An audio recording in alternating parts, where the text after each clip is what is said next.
আসসালামু আলাইকুম রাহমাতুল্লাহ।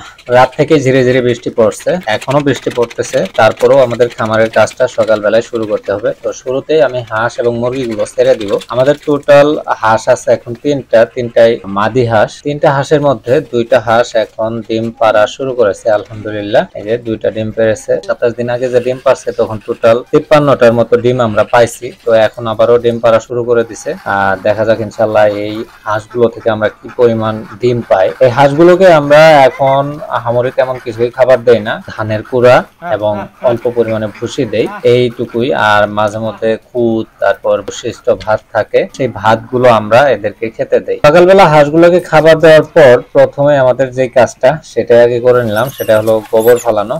গরুর গোবরগুলো বাইরে বের করা। গোবরগুলো বের করা যদি দেরি হয় একটু, তাহলে সবচেয়ে বড় প্রবলেম যেটা হয়, গরুগুলো যখন উঠে উঠে অনেক নড়াচড়া করে, যার কারণে এদের গোবরগুলো সারা ফ্লোর ছড়িয়ে ছিটিয়ে ফেলে। তো যার কারণে সকালবেলা ফজরের সালাতের পর প্রথম কাজটাই আমাদের প্রায় হয়ে যায় হলো এই গরুর গোবরগুলো ফালানো। গোবরগুলো ফেলে শুরুতেই খড় দিব, তার কারণ আমাদের স্টকে কোনো ঘাস নেই, গতকালকে ওইভাবে স্টক করে রাখি নাই। তো যার কারণে আজকে সকালবেলায় খড় দিতে হচ্ছে। আমাদের দ্বিতীয় সেটের যে গরুগুলো আছে, একটি ষাঁড় গরু এবং দুইটা বকনা, সেটটাতে খড় একটু বেশি দিতে হয়, তার কারণ সবগুলো গরুকে আমরা এখনো ওইভাবে ঘাস খাওয়ানো শুরু করি নাই। বড় যে ফ্রিজিয়ান গাভীটা আছে, এই গাভীটাকে আমরা বেশি ঘাস খাওয়াই। আর অন্যান্য যে গরুগুলো আছে, এই গরুগুলোকে আমরা তুলনামূলক ভাবে অনেক কম ঘাস খাওয়াই। গরুকে খড়গুলো দিয়ে এখন আমরা চলে যাব আমাদের ঘাসের খেতে। এখন আমরা যেতাম আমাদের পুরনো ঘাসের খেতে, প্রথম যে ঘাসের ক্ষেত, ওই ঘাসের খেতে যেতাম, কিন্তু যেহেতু বৃষ্টি পড়তেছে একটু দূরে বেশি, যার কারণে ওইদিকে এখন যাওয়া হলো না। আমাদের নতুন যে ঘাসের প্রজেক্ট, তৃতীয় ঘাসের প্রজেক্ট, এখান থেকে আমরা এখন ইনশাল্লাহ ঘাসগুলো কাটবো।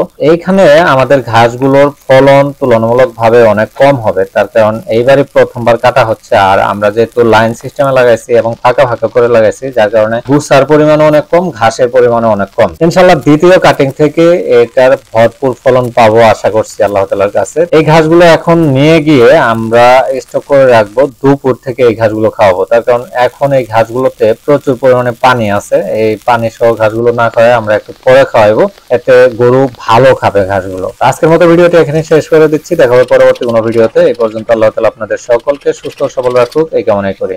আসসালামু আলাইকুম ওয়া রাহমাতুল্লাহ।